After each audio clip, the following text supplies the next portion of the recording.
ഈ കുഞ്ഞിന്റെ അമ്മ അവന്റെ കൈക്ക് പകരം ഒരു ബയോണിക് കൈ ഘടിപ്പിക്കുന്നു. അതിനാൽ അവന് നന്നായി എഴുതാൻ കഴിയും. കാരണം അവൻ ജനിച്ചപ്പോൾ അവൻ ഒരു ജീനിയസ് ആണെന്ന് തെളിഞ്ഞു. അവൻ മേശപ്പുറത്തുള്ള എല്ലാ കളിപ്പാട്ടങ്ങളും അവഗണിച്ചു. പകരം ഒരു ക്രയോൺ കൊണ്ട് വരച്ചു. ആപ്പിൾ എന്ന വാക്ക് അമ്മ അവനെ കാണിച്ചപ്പോൾ അത് എന്താണെന്ന് അവന് നേരത്തെ തന്നെ അറിയാമായിരുന്നു.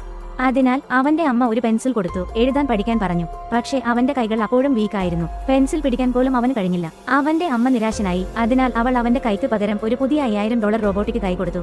പക്ഷേ അവന് കൈ ശരിയായി നിയന്ത്രിക്കാൻ കഴിഞ്ഞില്ല. അത് അസ്വാസ്ഥ്യമായി തോന്നി. അതിനാൽ അത് അഴിക്കാൻ അവൻ അവളോട് ആവശ്യപ്പെടുന്നു. പക്ഷേ അത് അഴിക്കുന്നതിന് പകരം അവൾക്ക് മറ്റു പദ്ധതികളുണ്ട്. അതിനാൽ അവനെ ഒരു പെട്ടിയിലാക്കുന്നതിന് മുമ്പ് അവൾ അവനെ സൗമ്യമായി ആശ്വസിപ്പിക്കുന്നു. ഒരാഴ്ച കടന്നുപോയി. അവൾ അവന്റെ ട്രോഫികൾ വൃത്തിയാക്കി വെച്ചു. പക്ഷേ അവൾ അവനെ സന്ദർശിക്കുമ്പോൾ അവൻ ഇപ്പോൾ ഒരു എഴുത്ത് റോബോട്ടായി മാറിയിരുന്നു. എന്നാൽ അവൻ തന്റെ പുസ്തകം എഴുതി പൂർത്തിയാക്കിയ ശേഷം അവൻ അത് അടച്ചു.